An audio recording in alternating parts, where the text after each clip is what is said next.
আপনারা যারা আমেরিকা আসতে চান আর কিছু না শিখেন, শুধু গাড়ি শিখেন, এটা জীবনের লাইফে বড় একটা লেসন। এই যে কই থামবেন না থামবেন, এই যে রেড লাইট মারছে, অপেক্ষা করেন, এই যে স্টপ, এটা রেড লাইট পড়ছে, এই যে রেড লাইটে অপেক্ষা করবেন। শুধু এইটাই শিখতেছি ড্রাইভিং লেসনের মধ্যে। অলওয়েতে কিভাবে চলে, এই জায়গায় কোনো পুলিশ নেই, কোনো ট্রাফিক নেই, কোনো ফ্যাসাদ নেই, কোনো হর্ন নাই। এই যে পেডিস্ট্রিয়ান ক্রসিং, কখন পেডিস্ট্রিয়ান আছে কিনা, লেফটে রাইটে যাচ্ছি, এটা অলওয়েজ স্টপ। এখানে ব্রেক করতে হবে, হ্যাঁ ব্রেক করি, 3 সেকেন্ড টাইম, 1 2 3 এভাবে কাউন্ট করা ইনস্ট্রাক্টর। যে আগে আসবে সে আগে যাবে। এটা 4 লাইন ইন্টারসেকশন, অলওয়ে, মানে নিজেরা ম্যানেজ করে যাবেন আর কি। এই এখানে আপনি ডিরেক্ট যাচ্ছেন তো যাচ্ছেন, এখানে আছে হচ্ছে আপনার গ্রিন লাইট, যান বরাবর যান, এখানে কোনো ট্রাফিক না লাগে কিছু, এখানে ওয়ান ওয়ে। বাংলাদেশের পূর্বাঞ্চলের মতো এরিয়াগুলো, সেক্টরগুলোর মধ্যে এই সেটিং করা যায়। এটা স্কুল, সাইন সিগন্যালের অভাব নাই, এটা ওয়ান ওয়ে এখান থেকে আসতেছে, এটা স্ট্রিট, এখানে রেড লাইট, এখানে অলওয়ের কোনো হিসাব নেই। আপনার রেড লাইট যখন ছাড়বে অপেক্ষা করেন, রেড লাইট তখন যান। এই যে গ্রিন লাইট ছাড়ছে, রওনা দিলাম। ইনস্ট্রাক্টর শুধু বলতে থাকবে গ্যাস দেন গ্যাস দেন গ্যাস দেন। বাংলাদেশে বলে মানে ইয়াতে অ্যাক্সিলেটারে চাপ দিতে, এই আমেরিকায় বলে গ্যাস। এটা বাস স্ট্যান্ড, এখানে দাঁড়াই থাকবেন তো মরবেন টিকিট খাইতে খাইতে।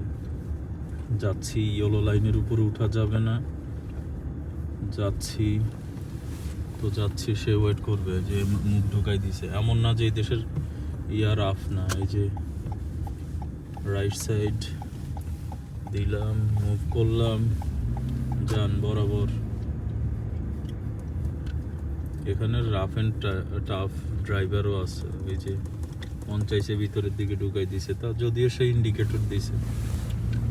তারপরে কোনো এখানে আসলে, আমেরিকা আসলে কোনো হর্ন শুনবেন না। এটা হইলো সবচেয়ে মানে আসলে মনে হবে যে ঠান্ডা হয়ে গেছে দুনিয়াদারি সব। কিরে কানের মধ্যে কোনো ঢাকার নয়েজ নাই, কিচ্ছু নাই। অপেক্ষা করেন। এই দেশের গাড়ি শিখতে আপনার হলো $40 হলো পার লেসন। মানে এখানে বসবেন ড্রাইভিং সিটে, পাছাটা ঠেকাইবেন, 45 মিনিট বসবেন আর উঠবেন, মানে $40 দিতে হবে। এই হলো অবস্থা। আর বাংলাদেশে টোটাল এই $40 সমপরিমাণ টাকা দিয়ে ফুল কোর্স করা যায়। প্রয়োজনে 4টা করেন, 4বার শিখেন ড্রাইভার। আর এই দেশে গাড়ি শিখতে মানে শিল্পপতিদের গাড়ি যেটা, এগুলাই দেশে খালি ড্রাইভিং শিখায় ওগুলা দিয়ে। চিন্তা করেন কি অবস্থা। আমাদের এলিয়েন মেলে এই যে মার্সিডিজ বেঞ্জ, এগুলা দিয়ে ফুড ডেলিভারি করে আমেরিকায়, এই অবস্থা। লেক্সাস সব এসইউভি। এই যে ইন্ডিকেটর দিতে হবে, কারণ এটা ডাবল পার্কিং করা, আপনি অন্য লেনে মুভ করছেন, এটার জন্য আপনার ইন্ডিকেটর দিতে হবে।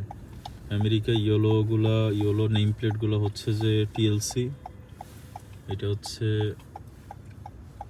কখনো ইয়া থেকে সাবধান, আমেরিকায় থাকলে যদি ড্রাইভিং করেন অ্যাম্বুলেন্স থেকে সাবধান, এবং হচ্ছে ফায়ার সার্ভিসের গাড়ি থেকে সাবধান। আর এনওয়াইপিডি থেকে তো সাবধান। শুধু টিকিট খাইবেন, এক টিকিট ছাড়াইতে দেখবেন যে পয়েন্ট উধাও হয়ে গেছে। যে কোনো ভায়োলেশন আপনার পয়েন্ট উধাও হয়ে যাবে।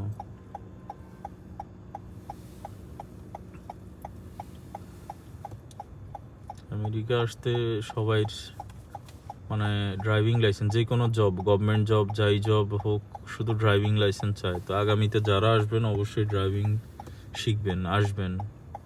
ডিএমভির ক্লাস যেগুলো আছে ইউটিউবে দেখবেন, 5 আওয়ার্স ক্লাস, ক্লাস ওই যে হাত দেখাইছে সে যাচ্ছে।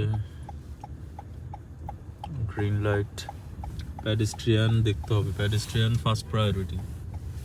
পথচারী, এই যে প্যাডেস্ট্রিয়ান যাচ্ছে, আপনি ওয়েট করেন ইন্টারসেকশনে আস্তে আস্তে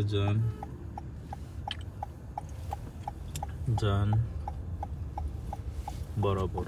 এটা হচ্ছে 86 অ্যাভিনিউ, ব্রুকলিন, নিউ ইয়র্ক সিটির ব্রুকলিন, 86 স্ট্রিট অবশ্যই। এই যে এখানে বাণিজ্যিক গাড়িগুলো দাঁড়াবে আর কি, যেসব গাড়িগুলো টেকনিক্যালি কমার্শিয়াল ভেহিকেল।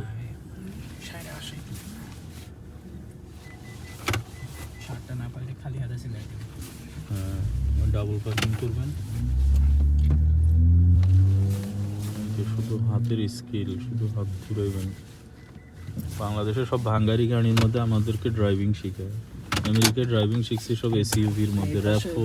এই পাশে 80% এখানে নিয়ম হচ্ছে ড্রাইভিং সিটে কেউ না কেউ থাকতে হবে। ইমার্জেন্সি এখন যাবো ড্রাইভিং সিটের মধ্যে বসার জন্য, দৌড় বাজার গাড়ি সবাই অপেক্ষা করতেছে।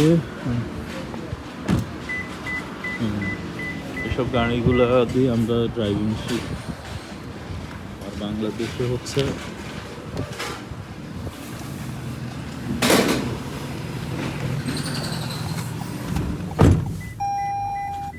যেই কাজগুলা সাধারণত বাংলাদেশে করা হয়